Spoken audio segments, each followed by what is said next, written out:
देखो यार, अगर तुम लोग सीएम पंक के फैन हो तो ये वीडियो तुम्हारे लिए होने वाली है, क्योंकि गाइस डब्ल्यूडब्ल्यूई के अंदर सीएम पंक के बैक स्टेज बिहेवियर को लेकर डब्ल्यूडब्ल्यूई के बैक स्टेज से मेजर अपडेट आ रही है। सॉलिड फ्लेयर के डब्ल्यूडब्ल्यूई पर इंजर्ड होने को लेकर डब्ल्यूडब्ल्यूई की तरफ से काफी बड़ी अपडेट आ चुकी है। डब्ल्यूडब्ल्यूई के मंडे नाइट रॉ पर सीएम पंक और सेथ रॉलिंस के सेगमेंट के क्वार्टर व्यूवरशिप को लेकर काफी बड़ा खुलासा हो चुका है। डब्ल्यूडब्ल्यूई के एलिमिनेशन चैंबर पे पर व्यू के टिकट सेल को लेकर डब्ल्यूडब्ल्यूई ने एक नया रिकॉर्ड बना दिया है। डब्ल्यूडब्ल्यूई में सेथ रॉलिंस और बेकी लिंच के कॉन्ट्रैक्ट के ओवर होने को लेकर भी काफी बड़ा खुलासा हो चुका है। तो गाइस जैक पॉल के डब्ल्यूडब्ल्यूई डेब्यू को लेकर जैक पॉल का बहुत ही बड़ा हिंट आ चुका है। तो गाइस चलिए बिना किसी देरी के शुरू करते हैं इस वीडियो को। और गाइस सबसे पहले बात करेंगे मंडे नाइट रॉ की। वेल गाइस ये चीज तो हम सभी लोगों को मालूम है, इस हफ्ते डब्ल्यूडब्ल्यूई के मंडे नाइट रॉ के ऊपर पहली बार हमें यहाँ पर सेथ रॉलिंस और सीएम पंक आमने सामने देखने को मिले थे। और यही रॉ के ऊपर सीएम पंक और सेथ रॉलिंस के कन्फ्रंटेशन होने के बाद अब इन दोनों की सेगमेंट की व्यूवरशिप सामने आ चुकी है। वेल गाइस बात करें यहाँ पर रॉ के व्यूवरशिप की, तो गाइस वैसे तो नॉर्मली डब्ल्यूडब्ल्यूई के इस हफ्ते मंडे नाइट रॉ की ओवरऑल व्यूवरशिप करीबन 1.4 मिलियन थी।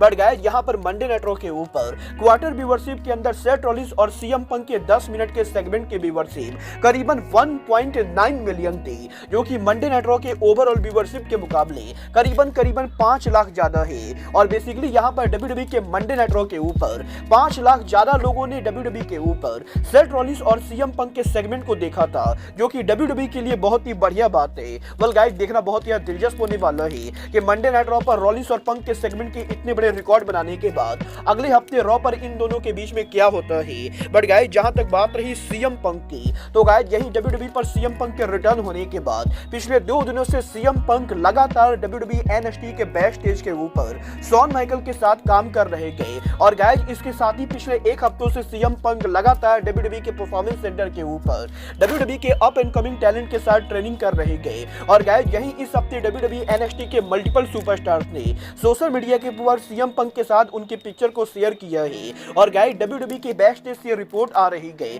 कि सीएम पंक लगातार पिछले 4 दिनों से डब्ल्यूडब्ल्यूई के परफॉर्मेंस सेंटर के ऊपर डब्ल्यूडब्ल्यूई के अप एंड कमिंग रेसलर्स के साथ ट्रेनिंग कर रहे गए। और वो यहाँ पर डब्ल्यूडब्ल्यूई एनएक्सटी के रेसलर्स को ये टीच कर रहे गए कि वो डब्ल्यूडब्ल्यूई के अंदर आगे बड़े सुपरस्टार कैसे बन सकते गए। और गाइस एनएक्सटी के बैक स्टेज पर पंक के इस बिहेवियर की वजह से डब्ल्यूडब्ल्यूई एनएक्सटी के रेसलर सीएम पंक को लेकर काफी हैप्पी गए। और गाइस डब्ल्यूडब्ल्यूई एनएक्सटी के ऊपर हर कोई यहाँ पर सीएम पंक के साथ काम करना चाहता है। वेल गाइस देखना बहुत ही दिलचस्प होने वाला है कि सीएम पंक के मेन रोस्टर पर डेब्यू करने के बाद क्या सीएम पंक डब्ल्यूडब्ल्यूई एनएक्सटी के ऊपर भी उनका इन-रिंग रिटर्न करते हैं या नहीं।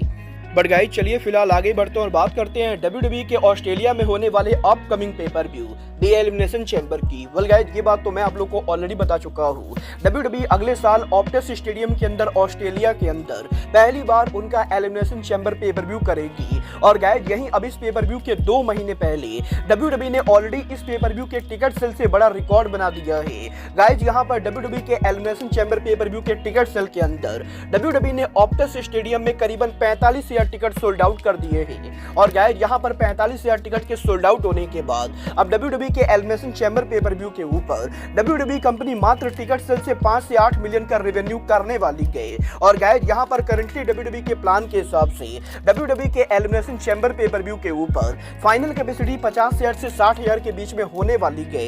वेल गाइस देखना बहुत ही दिलचस्प होने वाला है कि डब्ल्यूडब्ल्यूई यहाँ पर एलिमिनेशन चैंबर पेपर व्यू को पूरी तरह से सोल्ड आउट कर पाती है या नहीं। बट गाइस चलिए फिलहाल आगे बढ़ते और बात करते हैं सॉलिड फ्लेयर के इंजर्ड होने की। वेल गाइस बात करें यहाँ पर सॉलिड फ्लेयर की, तो गाइस यही लास्ट वीक डब्ल्यूडब्ल्यूई के स्मैकडाउन के ऊपर सॉलिड फ्लेयर और ऑस्का की 1-on-1 सिंगल मैच के बाद सॉलिड फ्लेयर को यहाँ पर डब्ल्यूडब्ल्यूई के मेडिकल टीम के द्वारा बैक स्टेज पर ले जाया गया था। क्योंकि गाइस यहाँ पर जब वो मैच हो रहा था तो उसी मैच के दौरान यहाँ पर सॉलिड फ्लेयर जब लेग ड्रॉप हिट करती गई तो सॉलिड फ्लेयर के पैर में चोट लग जाती गई। और गाइस यही अब डब्ल्यूडब्ल्यूई के मेडिकल टीम के चेकअप करने के बाद डब्ल्यूडब्ल्यूई के मेडिकल टीम ने इस चीज को कंफर्म कर दिया है कि सॉलिड फ्लेयर को लास्ट वीक स्मैकडाउन पर इंजरी हो चुकी है। और अब यहाँ पर जब तक सॉलिड की ये इंजरी पूरी तरह से ठीक नहीं होती गए तब तक वो यहाँ पर डब्ल्यूडब्ल्यूई के अंदर रेसल नहीं करने वाली गए। वेल गाइस देखना बहुत ही दिलचस्प होने वाला है कि सॉलिड की ये इंजरी कितने ज्यादा सीरियस होती गए। बट गाइस चलिए फिलहाल आगे बढ़ते और बात करते हैं जैक पॉल के डब्ल्यूडब्ल्यूई पर डेब्यू करने की। वेल बात करें अगर यहाँ पर जैक पॉल की,